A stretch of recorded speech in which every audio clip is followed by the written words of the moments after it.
जैसे कि आप जानते हैं कि जून 2022 में इंडियन डिफेंस मिनिस्ट्री ने ये बताया है कि इंडियन एयरफोर्स जल्द ही एक नए फाइटर जेट की डील को लॉन्च करने वाली है। इस डील में लगभग 1.4 लाख करोड़ रुपीस में 114 फाइटर जेट्स खरीदे जाएंगे, जो कि आने वाले समय में सुखोई 30 MKI और दसाल्ट राफेल के बाद इंडियन एयरफोर्स का सबसे इंपॉर्टेंट फाइटर होगा और इंडिया की एयर पावर के लिए बहुत इंपॉर्टेंट होगा। इसीलिए आज के इस गार्डिंग इंडिया के वीडियो में हम आपको इंडियन एयरफोर्स के इस नई फाइटर डील और इसमें पार्टिसिपेट करने वाले सभी फाइटर्स के बारे में डिटेल में बताएंगे। तो स्टार्ट करते हैं फिर।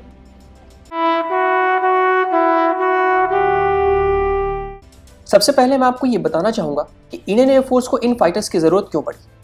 एक्चुअली पिछले 6 से 7 सालों में इंडियन एयरफोर्स के MiG-21 फाइटर्स बहुत तेजी से रिटायर हुए हैं और 2024 या 2025 तक इंडियन एयरफोर्स का लास्ट MiG-21 बाइसन फाइटर, जो कि MiG-21 का अपग्रेडेड वेरिएंट है, भी रिटायर हो जाएंगे।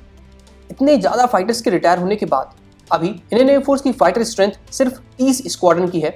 एक स्क्वाड्रन में लगभग 18 से 20 फाइटर जेट्स होते हैं, यानी अभी इंडियन एयरफोर्स के पास सिर्फ 600 फाइटर्स हैं, जबकि इंडियन एयरफोर्स को मिनिमम 45 स्क्वाड्रन यानी 900 फाइटर्स की जरूरत है और अभी टू फ्रंट वॉर के लिए 60 स्क्वाड्रंस यानी मिनिमम 1200 फाइटर्स की जरूरत है।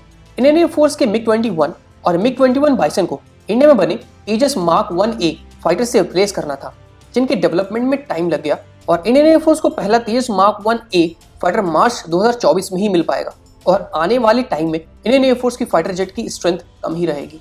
इसीलिए अभी इंडियन एयरफोर्स ने हाल को 47,000 करोड़ में 83 LCA तेजस मार्क 1A का ऑर्डर दिया है और इसके साथ ही 114 नए फॉरेन फाइटर्स जेट्स के लिए एक नई डील शुरू की है।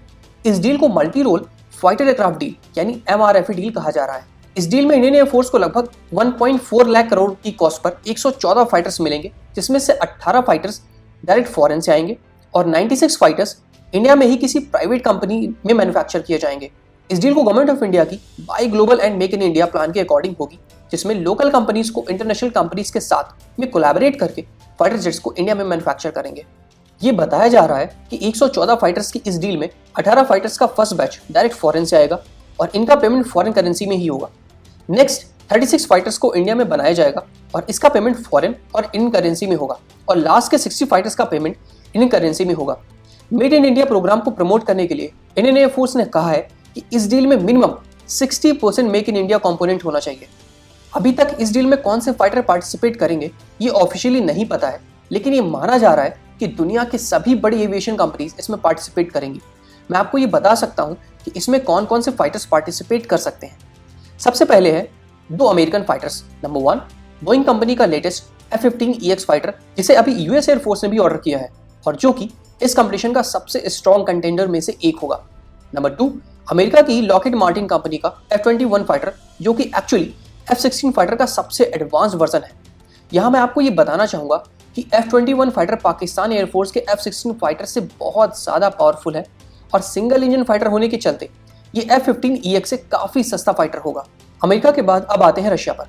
ये माना जा रहा है कि रशिया के 2 फाइटर्स MiG-35 और सुखोई 35 MRFA डील में पार्टिसिपेट करेंगे, लेकिन रशियन फाइटर्स के जीतने का चांस कम है क्योंकि रशिया का सुखोई 35 फाइटर इंडियन एयरफोर्स के सुखोई 30 MKI के और MiG-35 फाइटर इंडियन एयरफोर्स के अपग्रेडेड MiG-29 UPG के काफ़ी सिमिलर है। अब आते हैं 3 यूरोपियन फाइटर्स पर। सबसे पहला है फ्रांस में बना दसाल्ट राफेल फाइटर, जो कि इंडियन एयरफोर्स का लास्ट फाइटर कंपटीशन का विनर था। इसके बारे में ज़्यादा डिटेल के लिए आप हमारी वीडियो के ऊपर आ रहे आई बटन पर क्लिक करके देख सकते हैं। दूसरा यूरोपियन फाइटर है यूरोफाइटर टाइफून, जो कि लास्ट टाइम 2nd प्लेस पर था, लेकिन अभी इसकी कॉस्ट काफ़ी कम की जा रही है, तो ये एक अच्छी चॉइस बन सकता है। यूरोप का और इस कंपटीशन का लास्ट फाइटर है स्वीडन का बना हुआ साब ग्रिपेन NG फाइटर, जो कि तेजस मार्क 1A के ही जैसा एक सस्ता और लाइट वेट फाइटर है। फाइनली टीम गार्डिंग इंडिया की तरफ से मैं सिर्फ इतना ही कहना चाहूँगा कि MFRA डील में कौन सा फाइटर जेट सेलेक्ट होगा ये अभी नहीं बताया जा सकता है, लेकिन MFRA डील इंडियन एयरफोर्स के लिए एक बहुत ही इंपॉर्टेंट डील है और इसीलिए हम ये उम्मीद करते हैं कि ये डील बहुत जल्दी यानी अगले 3 से 4 सालों में कंप्लीट हो जाएगी, क्योंकि अभी इंडियन एयरफोर्स को इन फाइटर्स की बहुत ज़्यादा ज़रूरत है। इसी के साथ इस वीडियो को हम यहाँ पर एंड करते हैं। वीडियो अगर अच्छी लगी हो तो वीडियो को लाइक, शेयर और चैनल को सब्सक्राइब करना मत भूलिएगा। हम इसी तरह आपके लिए डिफेंस रिलेटेड वीडियोज़ लाते रहेंगे। मिलते हैं आपसे जल्दी एक नई वीडियो में। जय हिंद।